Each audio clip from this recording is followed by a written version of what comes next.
Assalamualaikum warahmatullahi wabarakatuh. Wahai calon-calon orang yang sukses, jumpa lagi dengan Bu Lili. Kalian sudah kenal kan? Nah, apa yang kita pelajari? Yaitu materi IPS terpadu kelas 8. Kalau minggu kemarin kita mempelajari KD 3.1.1.1, yaitu kerjasama negara-negara ASEAN, maka pagi ini kita akan lanjutkan dengan KD 3.1.1.2, yaitu interaksi antar negara-negara ASEAN. Sebelumnya kita berdoa dulu, ya, doa mau belajar. Rabbi zidni ilma warzuqni fahma wa tawaffani muslimin. Ya, dengan harapan mudah-mudahan apa yang kita pelajari kita bisa memahami dan dimudahkan oleh Allah Subhanahu wa taala menjadi ilmu yang bermanfaat dan kelak ketika kita dipanggil oleh Allah dalam keadaan Islam. Amin Allahumma amin. Apa kabar kalian hari ini? Anak-anak, semoga kita selalu dalam lindungan Allah Subhanahu wa taala. Anak-anak, tujuan pembelajaran pada materi kali ini, ya, jadi kalian diharapkan setelah mengikuti pembelajaran dapat menyebutkan faktor pendorong terbentuknya interaksi antar negara ASEAN. Yang kedua, dapat menyebutkan faktor penghambat kerjasama antar negara ASEAN. Dapat menyebutkan macam-macam kerjasama antar negara ASEAN. Itu tujuan yang ketiga.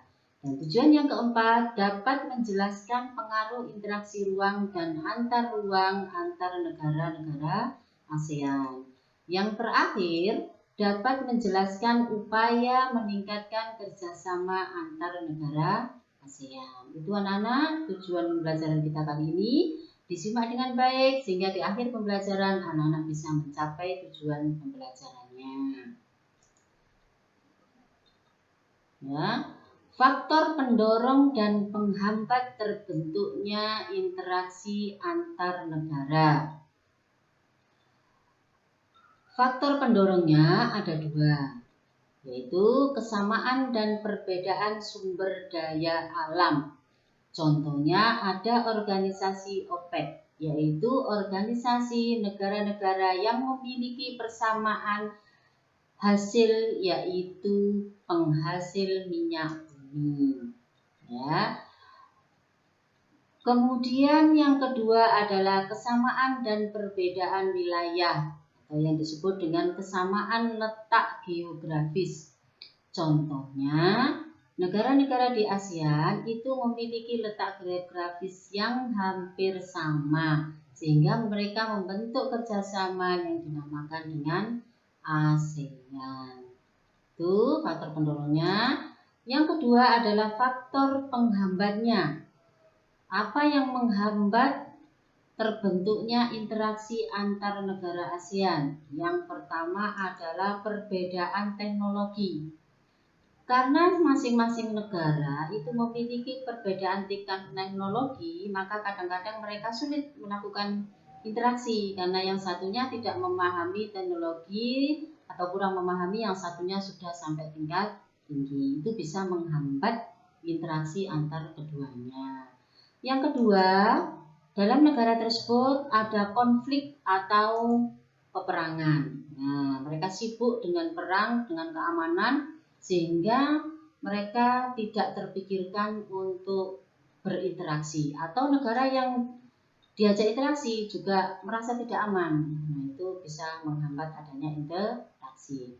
Yang ketiga adalah kebijakan protektif.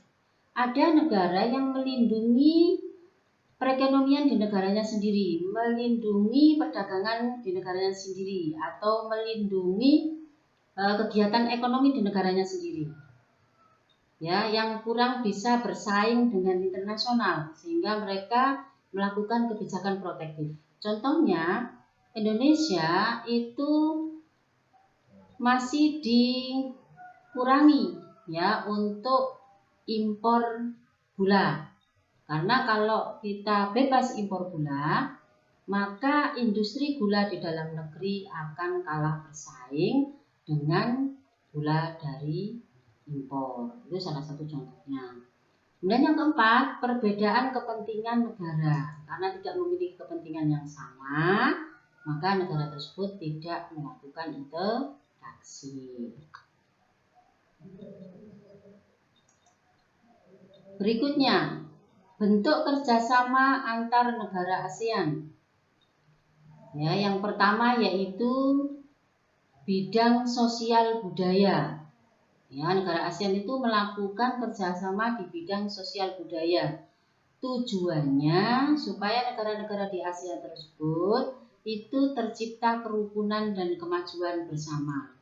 Ya, jadi mereka bertukar budaya dengan membuat duta budaya dari masing-masing negara. Kemudian duta budaya tersebut itu jelaskan budaya dari menginteraksikan budaya dari masing-masing negara ke negara yang lain.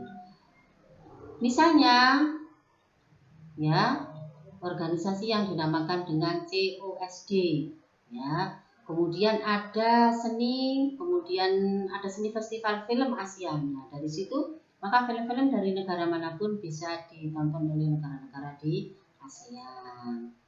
Yang berikutnya adalah bidang politik dan keamanan. Kalau bidang politik dan keamanan ini adalah kerjasamanya bertujuan menciptakan keamanan, stabilitas, dan perdamaian antar negara ASEAN.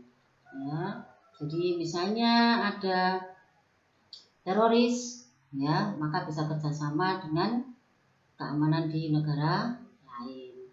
Ya, pada bidang politik dan keamanan ini sudah tercapai kesepakatan Sofan atau perdamaian tingkat ASEAN. Kemudian ada touch, ya, kalian bisa lihat di halaman 47, yaitu perjanjian persahabatan dan kerjasama. Kemudian ada ya CEANF, ya, itu adalah kerjasama kawasan bebas nuklir. Jadi di kawasan Asia itu sudah kawasan bebas nuklir, ya, untuk bidang politik dan keamanan. Karena memang bahaya dari nuklir itu sangat besar sekali, anak-anak. Ya.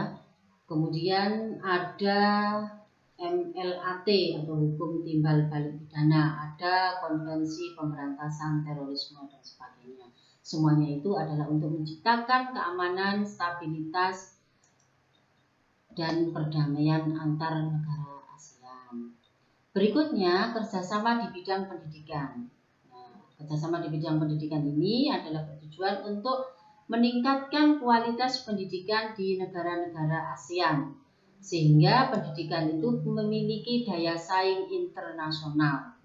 Ya, contohnya adalah beasiswa pendidikan ASEAN Jepang. Jadi kalau sampean pinter bisa mendapatkan beasiswa dari Jepang. Atau di Indonesia sendiri juga membuka beasiswa bagi pelajar-pelajar dari negara lain. Beasiswanya ada di bidang kedokteran dan lain sebagainya. Kemudian dari Singapura ada beasiswa latihan pengelolaan jasa pelabuhan udara.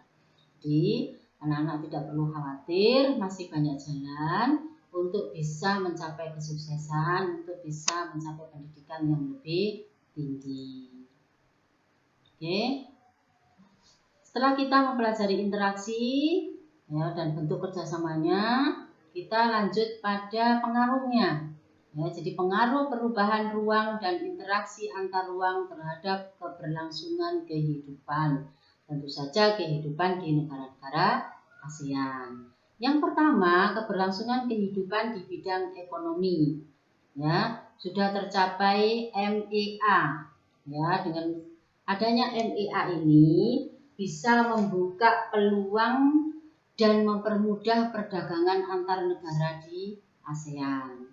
Adanya pasar tenaga kerja membuka peluang lapangan kerja yang berdaya saing, penyiapan SDM yang berkualitas.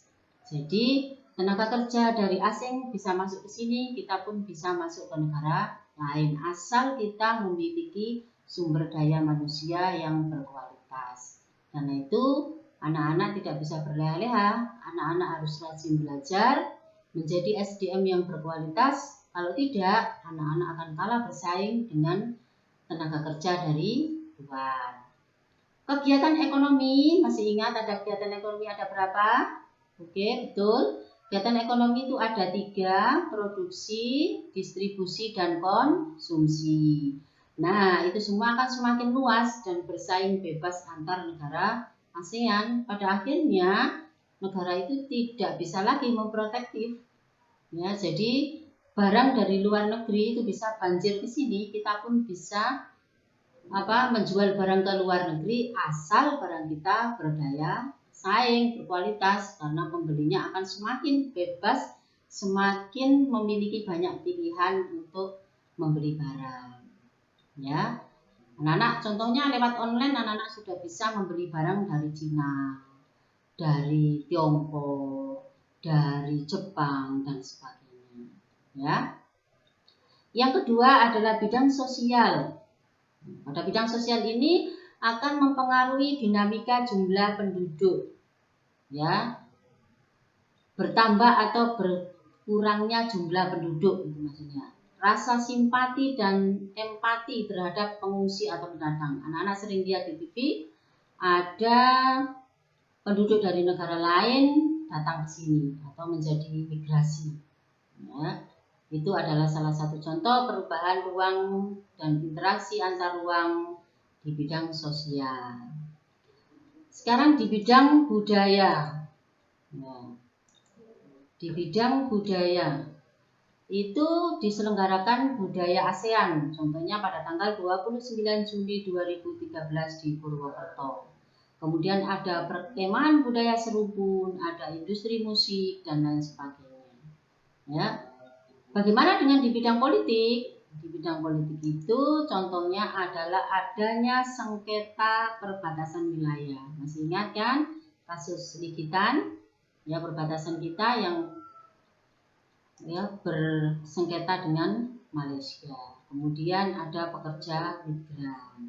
Ya, itu berkaitan dengan ekonomi sekaligus berkaitan dengan budaya, juga berkaitan dengan politik. Ya, karena para migran itu memiliki budaya yang berbeda, pada akhirnya menempati bidang ekonominya di sini, kemudian juga berpengaruh pada bidang politik. Ya, yang kelima adalah bidang pendidikan. Nah, pada bidang pendidikan ini yaitu memberikan kesempatan kepada lembaga pendidikan melalui reformasi menyeluruh dalam sistem pendidikan. Contohnya di Indonesia untuk menciptakan daya saing itu dulu ada KTSP, kemudian ada K13, ya. Adanya perubahan paradigma pendidikan. Kemudian masyarakat termasuk para pelajar itu mudah mengakses informasi, ya, dan mereka terus belajar untuk bisa meningkatkan pendidikan. Contohnya anak-anak kalau zamannya dulu masih buka bukunya beli buku banyak. Nah, kalau sekarang anak-anak lebih dimudahkan lagi dengan bisa mengakses Google, ya.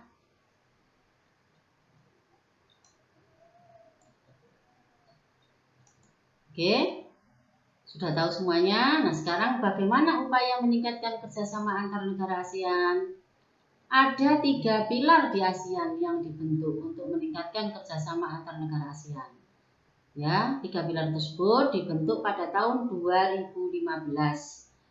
Yang tercipta kerjasama di bidang politik, ekonomi, sosial maupun budaya. Ya, itu bisa lihat anak-anak di halaman 55. Oke, tugas hari ini anak-anak ya sudah dijelaskan oleh Bu Lili.